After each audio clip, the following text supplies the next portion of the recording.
right, all right, all right.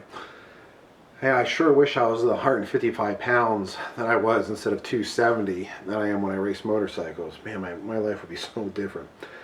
So, I borrowed the Spastowski brothers motorcycle for racing Homestead. I guess it doesn't matter. What we say now is way back then. So it was a GSXR 750 with an 1100 motor in it. I think it was an old Yoshi bike actually. So it was pretty cool how we all cheated back in the day, which you can't cheat anymore, which is good and bad. So I was at Homestead, did my famous thing, started from the back. On this one I did it because the bike wasn't set up for me properly, never ridden it. I mean, I rode Jitskers, I had one, so I mean, I was familiar with it, but it was a 600, and I had a 750, but stock, not with, you know, 130, 150, 180 horsepower. It was something astronomical. So I was at Homestead racing. I think it was practice. I actually ran off the track once because, again, I wasn't, the brakes were, you know, with me racing a 400 and then going from so much heavier with basically the same brakes, it was hard for me to stop in time. So I know I ran off one time. And I remember coming down the front stretch. It was just boom, tank slapping, bam, bam, bam. And afterwards, I remember, I think it was Bobby was telling me, my father, that, man, it's amazing how he can control it. Awesome. What?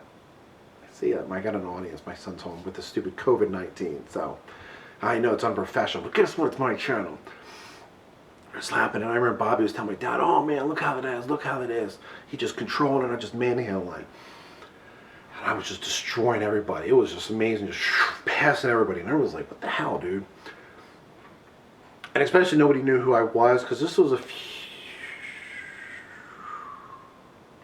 I mean, I can't remember. I don't know if this was a year, 2 years after my father forced me to retire. Sorry, it doesn't matter. But anyway, so I'm coming down the front stretch. I'm assuming 130, 150 miles an hour, going into the turn one, and I'm like, oh shit. I just feel that front end just washing out.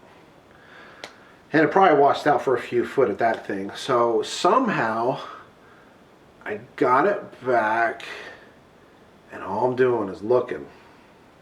You know, because the track's going this way. So if I would have went like that, I would just crash. So obviously there's grass. I see fence, tire barriers, grass.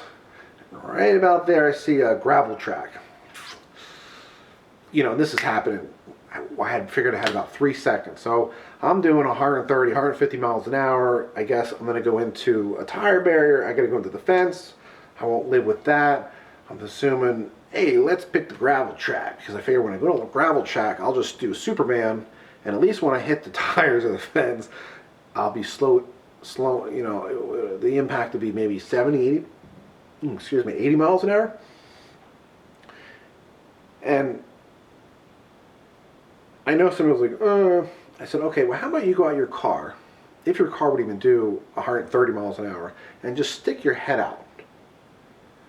Now you know what I'm going through. And you can even put a helmet on and just stick your head out and see what you're going through, or open the door and look it out. I mean, obviously people that ride motorcycles or know anything about, you know, cars or anything, you know, 130, 150 miles pretty fast. And then you're jumping out of it. So then, pick the gravel track. Well, kind of, in a way, backfired. I went from 100 something to 0 in 3 seconds, maybe. It just went, and all I remember is, boom, I don't know if I hit the clip-ons or anything. I just went, boom, collarbone and everything, right into that gravel track. And I just went over, and all I remember is seeing the motorcycle do this, and I'm just thinking, oh, fuck. It calms down. And I'm thinking, oh, shit. It's going to fall on me. And then I got to, you know, come off. But when it went, it just went over. Boom. Next thing I remember is, now remember, Homestead's in Miami. A lot of Hispanics and Latinas. I don't. Sorry, I know I'm not PC. I don't know what it. You know, I lived here for a while. I don't know what it is. I wake up and I'm looking, and there's this gorgeous, whatever she is, Latina, long hair, had this suit on and the big boobs, and it was skin tight. I'm looking at her and she's smiling. She was gorgeous, and I'm thinking, I ain't thinking. I said, "Am I in heaven?" She goes, "No, you're fine." And she's like smiling and giggling. I'm like, I'm dead. Wow. I mean, I'm not a religious person, so I'm thinking, wow, heaven's pretty fucking cool because this is heaven. And she's looking, and I think my helmet was off, or they took my helmet off. And I'm like, you know, they took my. I kept saying, am I heaven? And then all of a sudden, this guy comes over, like a redneckish type or whatever. I'm like, oh fuck, this isn't heaven. I'm back in Florida. So now, if you research Bobby Spitolsky, and this was a good story. I was actually with Mike Walsh, who actually played with him at UCF. So the guy was, I think, 240, 250, which I understand because he's a little bit taller than me. Now being at 270, I understand he goes quickest on his feet, especially even for a white boy, being quick on his feet. But he was so quick. And he was saying one time he's running, and Walsh was a little guy, could run, and all of a sudden he gets picked up running. His little feet like in a cartoon are running. So to give you the perspective, obviously he's a football player, so he kills for a living and loves hurting you. So I'm freaking out. I actually start crying to this lady, going, "Oh my God, put me in the ambulance, take me anywhere. My sponsor's a professional football player. The motherfucker's gonna kill me." And she's like, "Oh, it's okay. I'll walk back with you." So everybody remembers me walking down the thing with this goddess, and I'm walking down and I'm crying, and then he starts running toward me. I'm like, oh shit. Remember, I'm 150, the guy's taller than me, he's twice as big as me, and he's running down. And he's like, oh my God, fuck. So, he's like, that's cool, dude. I'm like, dude, I just wrecked the $100,000 bike. Oh, fuck, dude, the bike can be fixed as long as you're okay. And that was really, really cool of him. And Johnny was there, and he said, "Oh, dude, it's no big deal. I fix it." And it really wasn't that bad. It really wasn't in that bad a shape. It was just the rear section was a little tweaked. I don't even think the triple arm. I think the triple arms were a little tweaked, but it was really nothing bad. It ended up only being like a few bucks in damage. So, and they were awesome. They never made me pay for it, which I would have. So, on the way home, I think most of us can relate to this. An asshole dad. I'm coming in out. I should have been dead. A collarbone should have been broken. Should have just been dead. Something should have happened. Internal bleeding.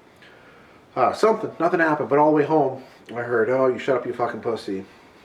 It's not that bad. I was in so much pain. You could see the pebble marks all through my body. Hours afterwards, you could see the pebble marks in me. And I'm in so much pain. And I was in pain for days.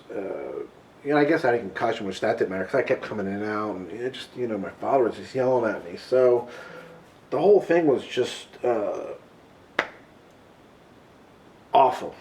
So hopefully that was a pretty cool little story. I don't think I'm missing anything out, so not really fitness related or food related.